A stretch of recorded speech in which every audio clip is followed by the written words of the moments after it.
All right, everybody, welcome back to the Identity Jedi Show. Another special guest that I'm excited to have on the pod today because there's a topic that I have been ranting about for probably like the past month. And so now I'm actually excited to have somebody that's actually in that space and just kind of can give their perspective on it. So welcome to the Identity Jedi Show, Matt Caufield. Thank you, David. Happy to be here. All right, so before we get into all the goodness, right, I'd like to give everybody a chance to just kind of, give a quick background, how you got into this crazy industry that is identity that we all know and love, and sometimes wonder why the hell did we decide to do this, but we love it anyway.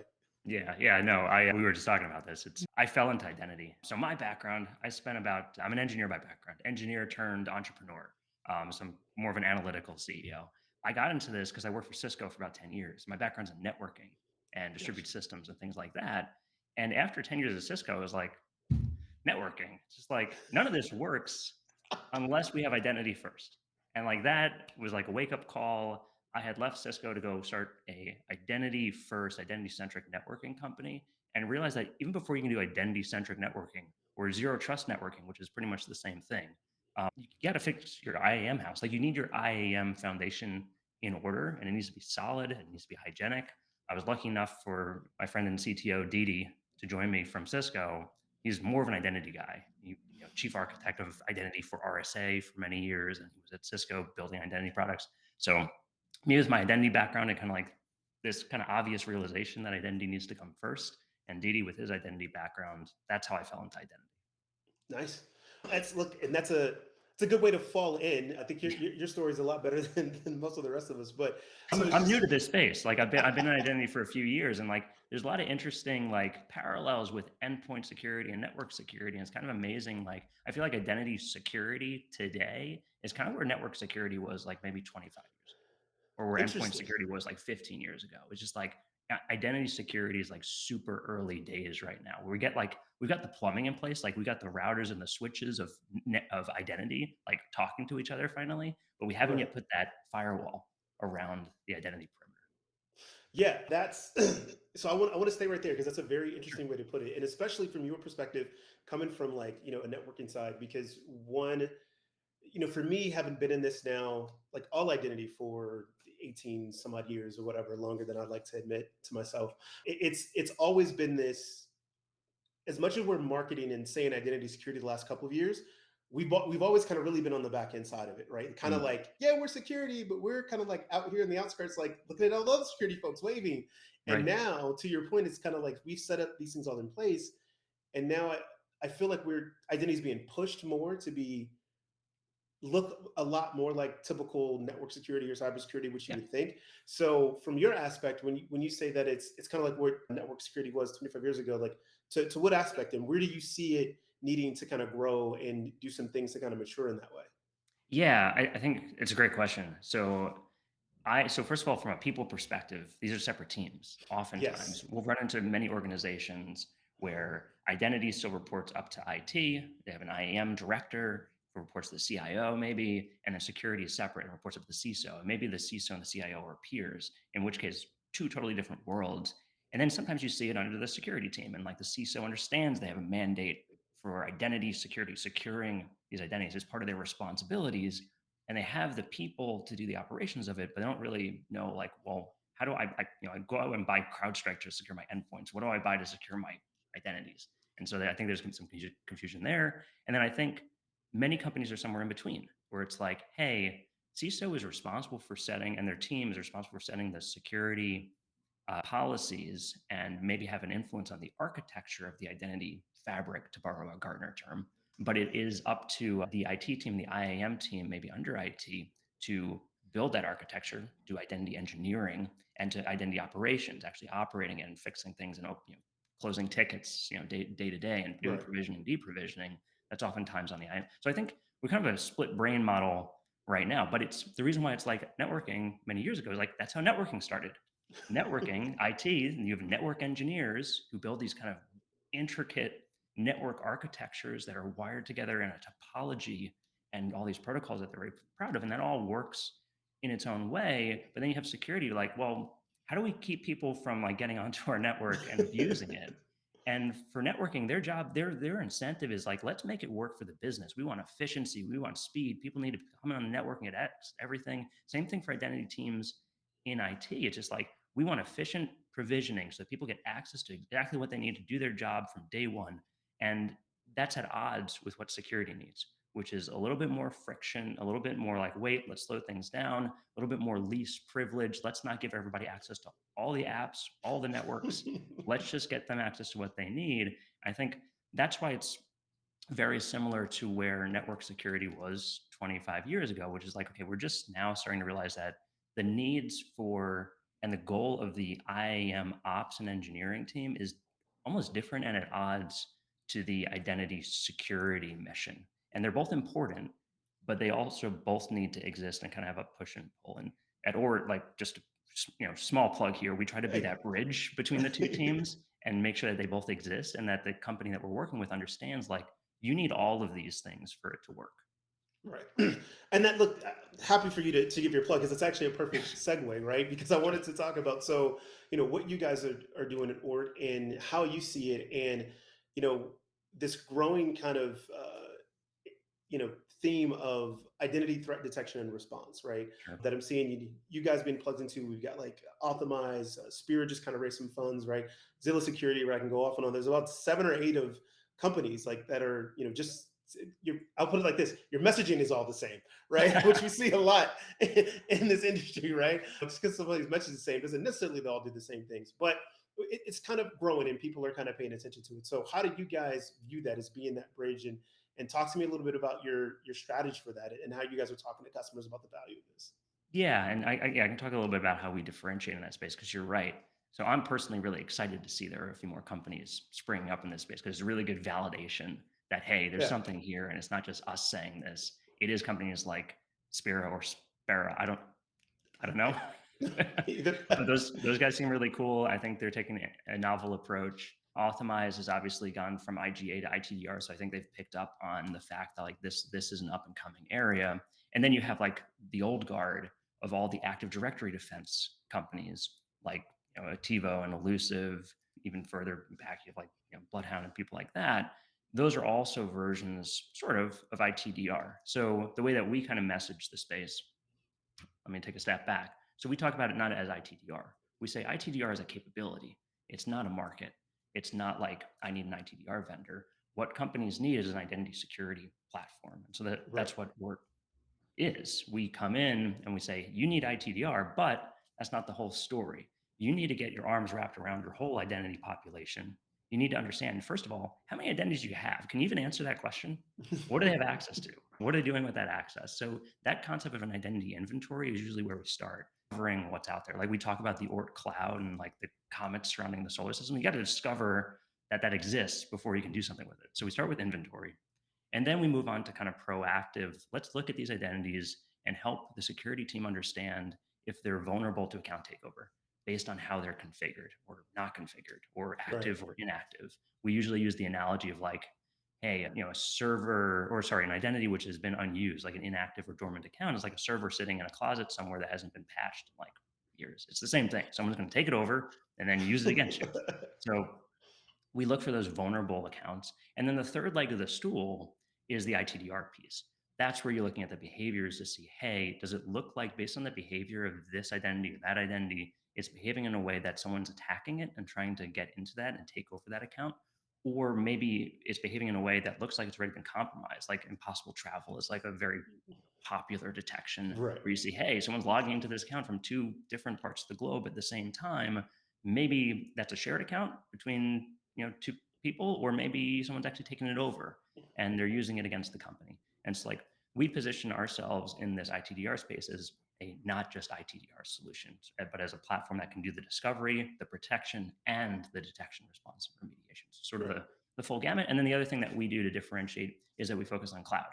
So we go very deep, not into Active Directory, but into Okta and Microsoft Azure AD and Google and Cisco Duo. That's really our bread and butter, is those kind of cloud IAM solutions. Right.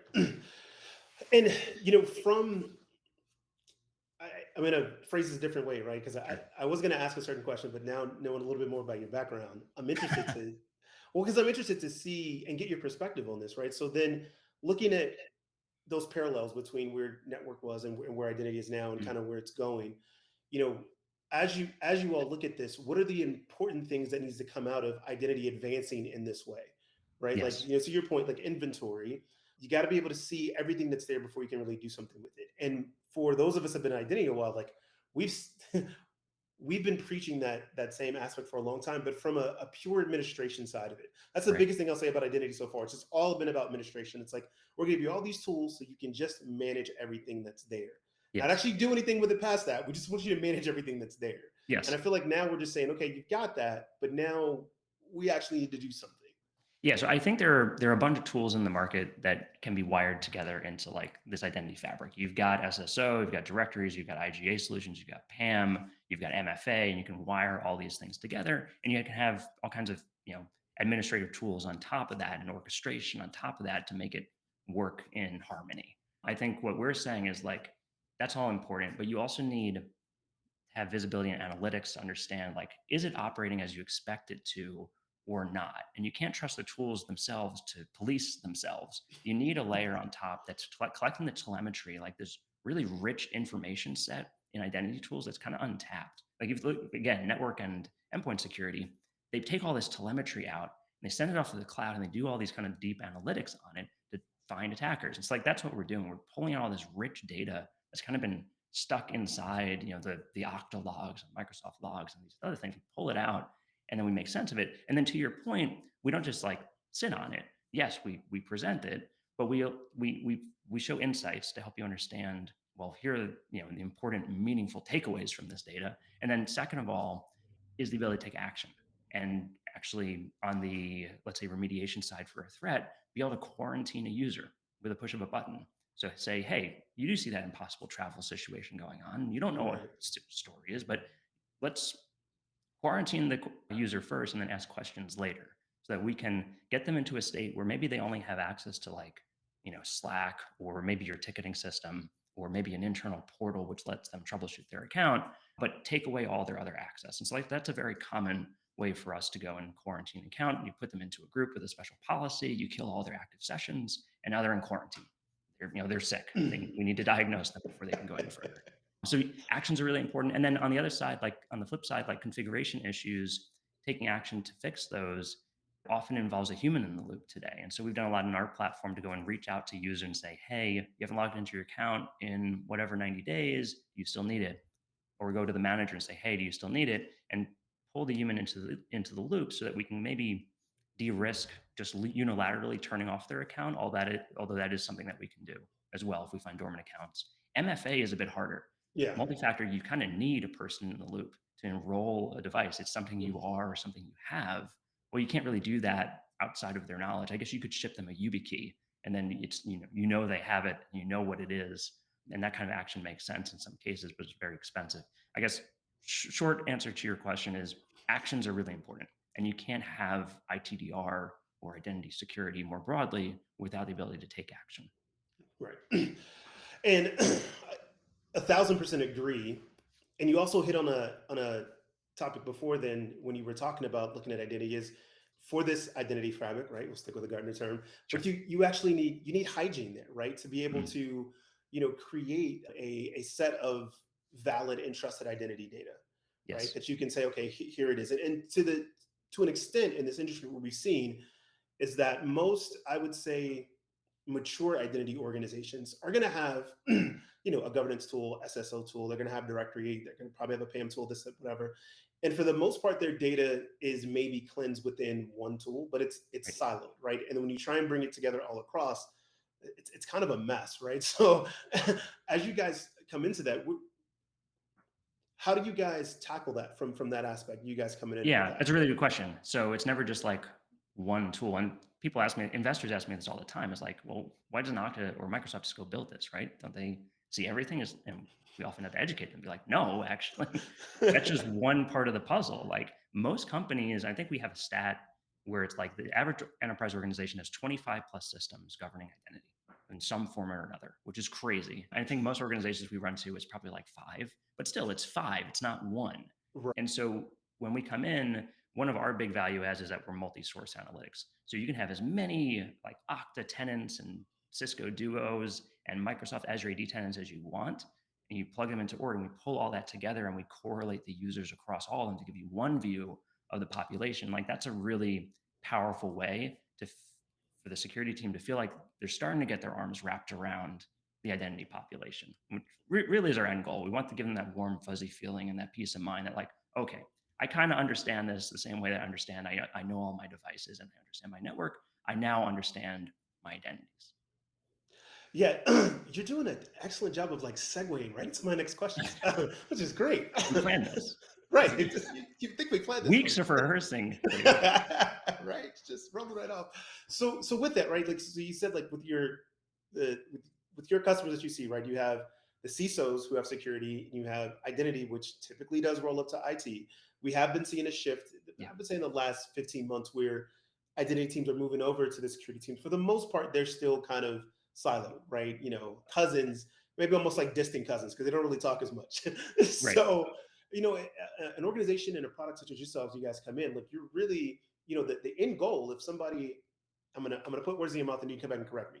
But I would look at it as like the end goal is one of your customers gets your product, you come in, you help them, see this and be able to take action. Is really kind of uniting these two organizations to where they're just kind of like, hey, like to your point, you just said security is like, oh, like we understand this now, what identity means, and there's some things, and the identity engineers is like, oh, so that's what you guys are really trying to do, like so.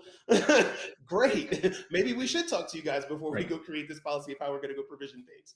So, Yes. so talk to me about like what that's been like, talking to your customers and kind of having that aha light bulb moment of bringing these two organizations together. Because again, I've been on all three sides of this. I've been on the Mhm. customer side, I've been on the vendor side, I've been on the consultant side, and like these organizations do not talk at all. No, yeah. So I tell people like, hey, the biggest roadblock to people fully adopting and getting value out of Ort is not the technology, it's the people.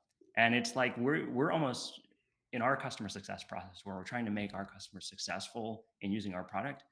More often, we're trying to solve the political organizational issues that they have and bridge those divides for them, which, I mean, we're trying to do something different here. So we're happy to do it. But it's just surprising to me that that's usually what runs in, what we run up to. And so you'll have like a security team that's like, yes, we need MFA on all the accounts, of course, but we don't even know how to take the first step towards doing that or who to talk to help our compliance go from like 70% to 100%.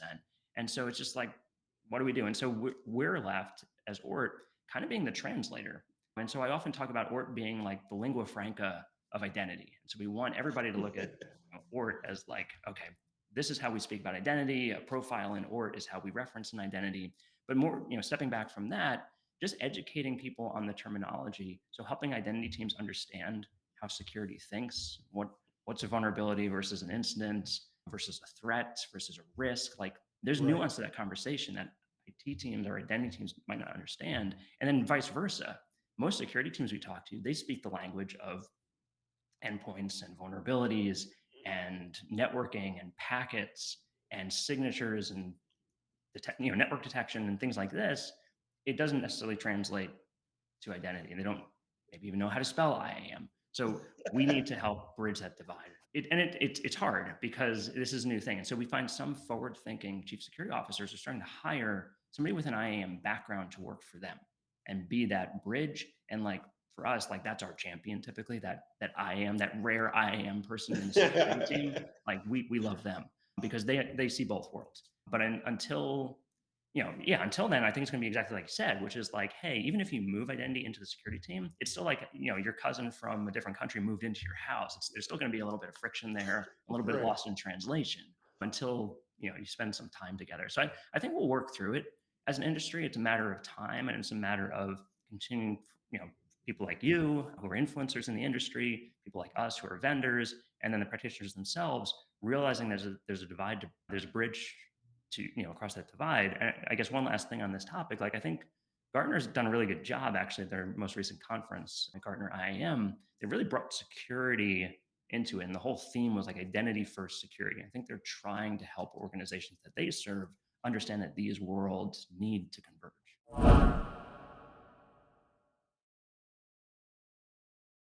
Look for some of the flack that Gardner does catch, and I have Yeah, no no, problem there's plenty of throwing flack some we of can it. throw. they it is the one thing I always give Gardner, right, is they do see the patterns coming, right? Because they do have the chance of talking to a wide variety of customers from a different biased view than vendors or other Mm, people would have. But this it has been a thing with Gardner the last 3 years, like this convergence. We've seen this coming. The fact that like the tools are converging and we're identities from the administration side of okay, understanding like your privilege accounts, understanding what governance is, understanding access management, getting that implemented and involved. And now, where I would say most companies would still struggle, say they're not quite mature in identity, but it's to the point where as identity practitioners or a vendor, right? I don't go in and have to tell them, I'm not explaining to them why identity is important anymore. I don't explain to them why they need identity governance, right? right. And we're past that part. Now it's like, okay, Yes. we've done all this stuff, but now we're starting to get the questions. CISOs are asking, like, well, why am I still paying for, like, what is this actually doing? So we Mm, did all of this, but what do I get out of it, right? Like, why are you asking me to still invest in this? And I think that's one of the undercurrents that leads to, which I think, a couple like Ort and the rest of the companies where you guys are going, is what I'm calling like operationalizing identity, showing like, okay, yeah, we did all this stuff, and here's why it's important, and here's how we're going to be able to move and do these things. So, yes. and to your point, it's going to take some time. I'm going to shout out a buddy of mine, Richard Bird. He last year we had this conversation so many times about the vocabulary within identity. Like one of the problems is like even within identity itself. Let's not even talk about security.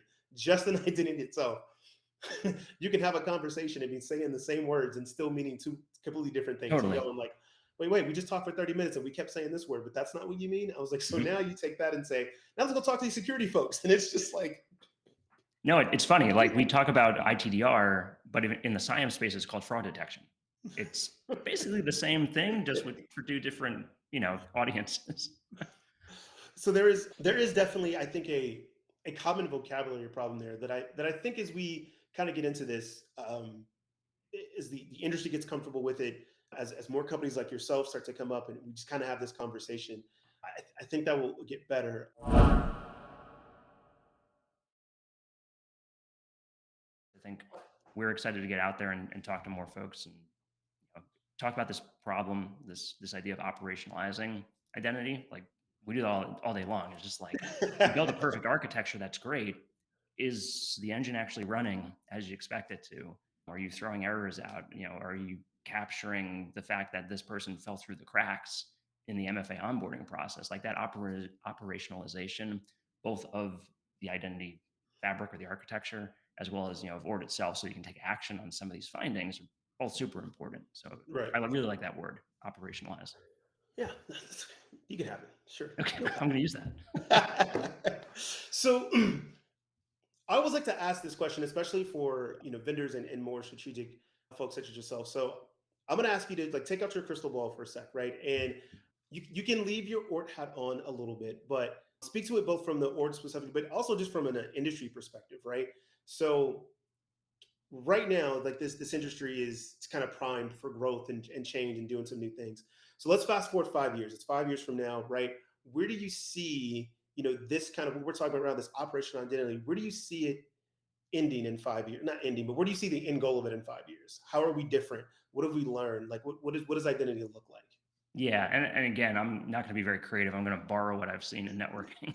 I think it's going to come out the same way, which is like we're going to get more standards-based capabilities to wire together the commoditized parts of identity. So the single sign-on protocols, whether it's SAML or OIDC or OAuth or these other things, these will continue to permeate, and we're going to continue to see kind of a race to the bottom on the basics. And so that'll start working together in the same way that like in networking, like IP and TCP and IP kind of took over the bottom layers of the stack. And it's really the layers on top where you start to see a lot more creativity and nuance. And I think that's what's going to happen here is like we're going to get really good at wiring together the identity fabric, these identity architectures. It's really the layers on top that are going to continue to evolve. And I think we'll see, again, a parallel to networking where you have identity ops and identity engineering built for efficiency, and they know how to build these identity architectures and wire them together and make sure that they stay humming. And then you'll have a separate team which is focused more on the identity policy and identity governance and sorry, I'm misusing the word governance there because I mean something else in identity, but oversight Gotcha. into, hey, this thing is working as expected and it's actually enforcing the policies that we want it to enforce. I think we'll continue to see that. And both those teams will be important, and and they need to exist. And we'll see the technology kind of mirror the organizational structure. They say in software engineering, you ship your org chart. I think vendors eventually conform to, or organizations conform to the technologies at hand. And so I think you'll continue to see, hey, we've got a very standards-based approach to wiring together identity fabrics, and we have a fairly standard set of tools that we use to govern and get oversight of those fabrics. I think that what I've seen from the industry, really specifically the last 2 years, right, is giving all the signs that this is disruption in a good way, right? It's Mm. time to evolve and shift to kind of the next thing. And we're starting to see, and the technology's there to kind of do it. Standards helps a ton, right? To your point about like the standards continuing to stitch together, I recently had conversations with the folks over at Strata, what they're doing Yeah. with IDQL and their open Hexa policy orchestration, like to see more of those things come out, because it is, the customers are realizing like, hey, I have to integrate these things and these things Sure. have to talk, right? And I can't always just go, well, I'm going to go pay Deloitte $3 million to go integrate these things for the next 2 years, right? Right. Right. There needs to be some more standardization of like, how do I just kind of talk and make these things work? Yeah, I would love to see like identity almost built into the internet, like on by default. It's like you connect and like the web, HTTP kind of just works. Like DNS, it Yeah. just works. Like, why isn't there like the same thing for identity where it's like there's a standardized way to authenticate users and I don't need to go and figure out, oh, every service I need to go and do like a SAML integration or an IDC integration to plug it into my version of identity. If you can imagine, like if we did that in networking, it would be crazy. Like every company, whenever they wanted to work with another company, they need to go run cables and decide what protocol to use and set up trust. It's like, it's insane what we do today to set up identity. If you compare, it's just like, no, it's just like early on in networking, they created nice federated protocols that worked by default and just connected all the university networks together and the government networks and DARPA. And it's just like, yeah, we're just going to have a Yep. little bit of trust here to start. And eventually that, bit them because now we need zero trust. But it was a really good way to like really just grease the skids of interoperability and get away from like this toil of provisioning, deprovisioning, integrating applications. Like whenever you shift an IDP, you shouldn't have to spend 2 years moving your apps over to it. It's just like, Right. it's so backwards. And I think there's a huge room for disruption there that maybe we're not even thinking about today, which should free up all these identity people to focus on other higher order things that are going to provide value and more efficiency on top of those architectures. You've just become one of my new favorite people. Trust me, I am definitely thinking about it. Like it is literally all I do. I have been screaming at people like backwards and how backwards we are with identity and our approach. And I kind of calmed down a little bit just because I also understood that it was like I was there when we started. Because when we started, it was a bunch of admins screaming like, I don't know how to handle any of this. I don't know who has access to anything. Are you crazy? My Python script does this. That's it. That's all I got.